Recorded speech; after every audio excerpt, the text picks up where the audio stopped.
Hello বন্ধুরা, আমরা দীঘাতে এসেছি। এটা হচ্ছে শঙ্করপুরে বাসটা থেমেছে আর কি, সবাইকে টিফিন করানোর জন্য। সবাই টিফিন করে তারপরে আবার বাসে উঠবে। দেখো এই যে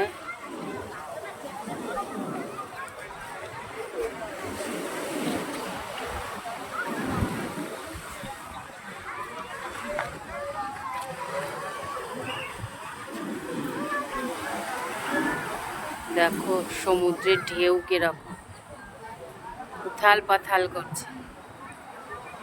দেখো কি ভালো লাগছে না? দেখো বিশাল বড় বড় ঢেউ আসছে। এই দেখো